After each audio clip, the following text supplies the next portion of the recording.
Welcome to my American History Notes, where I discuss conclusions I've drawn from studying American history. Um, I get up early in the morning. I do my reading and Bible studies and history studies. Then I do these videos, and and then I go to work. So that's kind of my day. That's what I like to do. Um, so this is my conclusions that I've drawn from studying American history, which I don't expect you to agree with. You might not agree with any of them, but at least if you disagree, you have an opinion because you've studied and researched yourself and are interested in this. It's not about what some political ideologue says that you should be believing is true. You should investigate these things, primary sources, letters, speeches, uh, things that will be that give you an accurate idea. You never can know the exact truth, but we're not talking about necessarily some political pundit's opinion. We're talking about what you read and study yourself. That's what I want to see.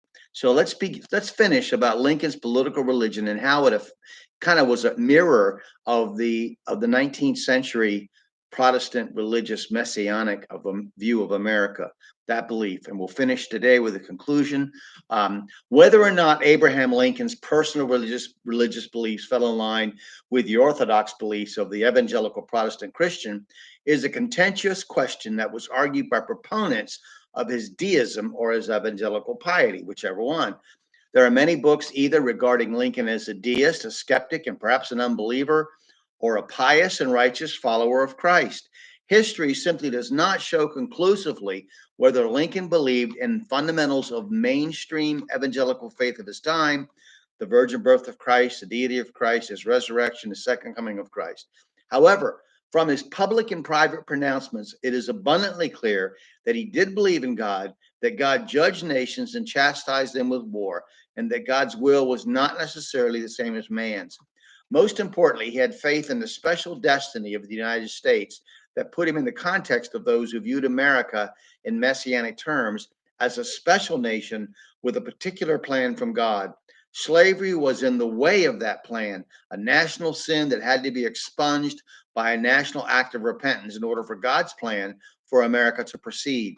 As famed historian and diplomat John Lothrop Motley would say a few short years after Lincoln's death to the New York Historical Society in a semi secular way, as mainstream American belief was now moving away from defining millennial faith in sacred terms and into secular terms.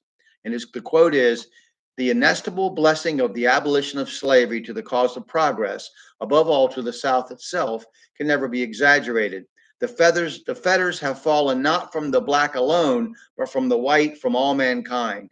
The standing reproach to democracy is removed at last, and the basis of our national institutions has become an everlasting truth. Get that phrasing. Lincoln, still steeped in the sacred language that characterized political and private speech before the latter part of the 19th century, manifested God's hand in America's affairs clearly. In his second inaugural address, he said that both North and South, quote, read the same Bible, unquote, and prayed to the same God, each calling upon that God to deliver them, but that both prayers could not be answered and that God had his own purposes, American slavery being an offense against him and the war a judgment from him on the whole nation. Lincoln's view of American exceptionalism, of America's moral virtue, and of that virtue's dependence on political order, like his faith in America's special destiny under God's order, was not his invention. It placed him in the context of the American millennium point of view of many evangelical Protestants, and quote, it framed the political culture of his time, unquote, and was a narrative, one author said, that he was writing his entire public life.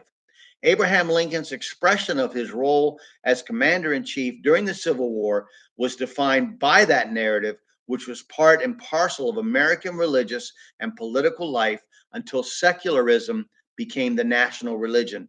If one attempts to understand Lincoln's statements, public and private, without seeing him in that context of the American millennium, one will fall short in that understanding. Now, next, we're going to discuss America completing its continental empire. And I look forward to talking about that. And I hope you enjoy this. And even if you disagree with everything I said, that it sparks you to study on your own. Thank you.